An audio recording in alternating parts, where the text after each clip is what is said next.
So here we have 2019 Chevy Duramax with a low coolant warning light coming on.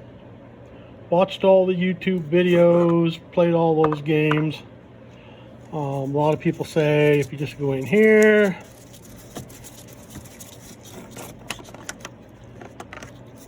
and you take and fill this tube right here, right there, it fills the lower bottom tank where the sensor's at, and your problems will go away. Not entirely true all the time. Done that several times.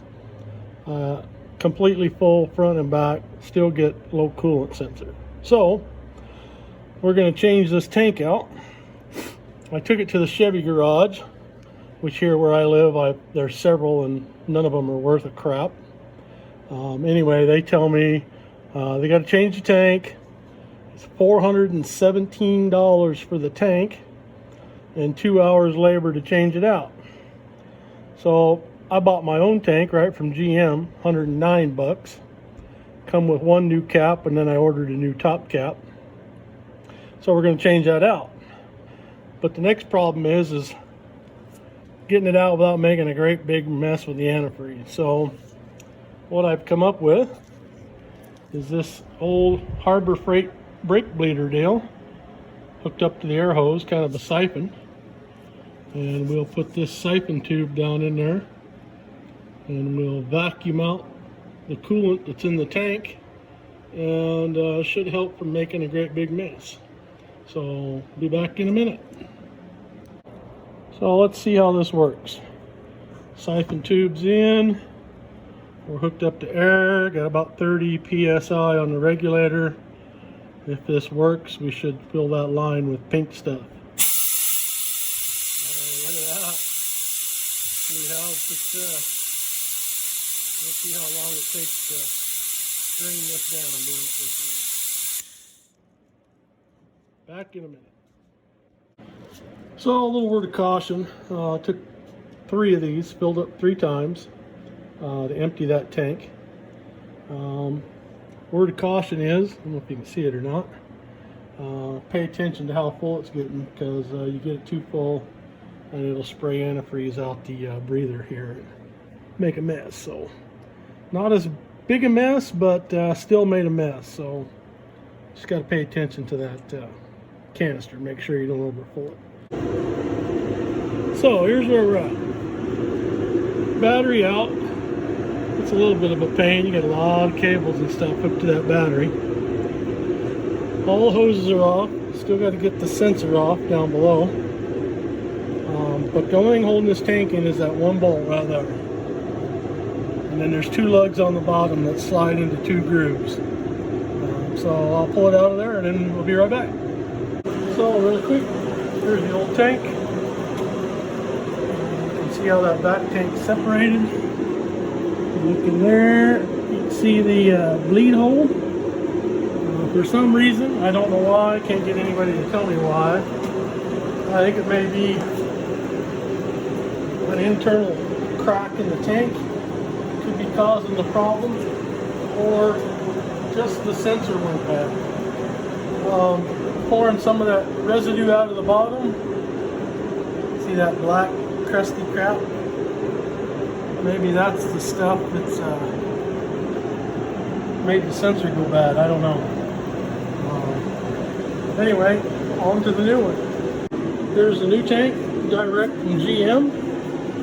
It was $109, all in, shipped to my door. It comes with a new cap there for the bottom tank, and I bought a new cap for the top. I put those new caps on the old tank, hoping that maybe it was a cap problem, but that didn't cure the problem. So now we'll put this new tank in with new caps and see what happens. Back in a minute. Well, one more thing really quick before I start to button this back up. I don't know if you can see it or not. There's a lot of that crystalline type mess in the bottom of the battery tray. And some road dirt, stuff coming up from the road. Anyway, that's DEF fluid. from spillage from GM's brilliant idea of putting the depth filler clear back here in no man's land. Hard to get to, hard to do without making a spill.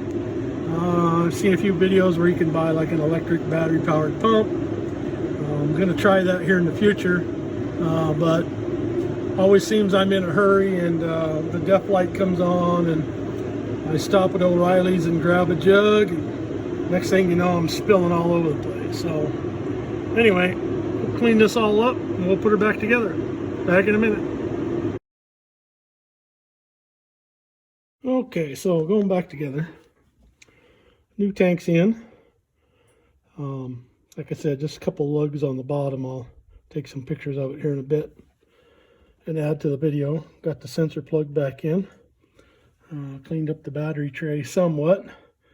That depth fluid makes a mess. I just afraid it would end up eating the paint and rotten metal out, so I cleaned it up as best I could. Next thing is to start putting hoses and stuff back on, and then filling that back tank. I guess GM has a special tool where they, let's see if I can get this video in there, where they hook some kind of apparatus on that cap deal there, and they fill it from the bottom. But we're going to fill it from the top using a weed sprayer, and I'll show that here in a bit when we get ready to fill that back tank up. Be back in a minute. I've seen this on the internet, a couple different ways of doing this. I've seen some guys use a battery powered pump off like a bug sprayer jug. I've seen other people trying to put it in with a funnel, drilling the hole out a little bit, making a fitting, all these other things. I'm not sure what the best way to do this is. I've used this once before and it seemed to work pretty good, but we've got to fill that hole. Goes in this tube, goes down and fills that lower tank in the back. This tube here fills that lower tube tank in the back till it comes out the weep hole down there where the cap goes. Or I guess that's an air bleeder. So if you overpressure the expansion tank, it'll come out and overflow down there. But I think it's also an air breather to keep from airlocking that tank.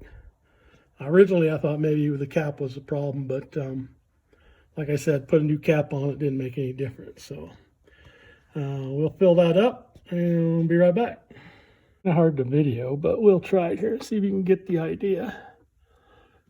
Get her lined up. See the fluid going in that tube there? That's how you fill that bottom tank. Goes down through that red tube and into the bottom. Takes a while, but this works. Back in a minute. So you can see we're filling up the bottom back part of the tank, and we've got a little bit weeping out of that hole there now. So what I'll do is put that cap on down there kind of loosely, and I'll keep filling at the top, try to get as much air out of it as possible, and then I'll fill up the rest of the tank and we'll put it all back together and we'll see what happens. Back in a minute. Now when that tank's clear full in the bottom and all the air's out of it, cap's on tight, that little hole there, the little fill tube, won't take any more fluid because there's no air bleed basically. So now it's just a matter of filling the top tank up, buttoning it up, and then fire it up, see what happens. Back in a bit. So here's something I learned a long time ago, especially like on battery hold downs. That's the bolt for the battery hold down. Goes down through that block right there. I always try to clean them up, put a little anti-seize on those bolts, just to keep them from rusting up. At some point in your life, one of them's going to rust and bust off, and then you're going to have all kinds of fun. So just a little tip. Back in a minute. All right, so batteries back in, power distribution blocks back on. You'll see in the previous spot, I actually had the battery set in there backwards. Don't make that mistake. Make sure you put it in the right way. Otherwise, you're going to lift it out of there again, and that's not a lot of fun. So, just now got to finish buttoning it up, fill her up with fluid, and see what happens. Back in a bit. All right, so got her buttoned up, got her filled up. Now we'll fire it up, take it for a drive, see what happens. Hopefully, new tank, new sensor, new caps will solve the problem. Back in a minute. All right, so taking it out for a little test drive after the coolant tank change. Just give you guys a little update here. We're in the middle of a regen going on right now. Regen's active. Temperature seems to be okay. We're about 210 degrees or so on the temp gauge. No sensor light or nothing, but I'm gonna drive this about 25 miles or so through the regen. We'll head her back home and check to see if the tank's low. But apologize for the shaky video, but trying to do this off my iPhone's a little bit rough to hold and drive. So back in a bit. So here we go. Just took it for about 25-mile drive. You'll notice before I left, I had that level about on that arrow right there. Had some room in that tank for some expansion. Right now it's clear full. You can't see the bottom tank, but no warning light on the sensor. Doesn't appear to have any leaks. Temperature ran between 185 and 210. Did have a regen while I was out driving it. Nothing crazy. Everything seems to be working fine. Big test will be in the morning. See how much this tank drops and if I get a coolant temperature warning light in the morning when I start out headed for work. So we'll update it then. That's it for now.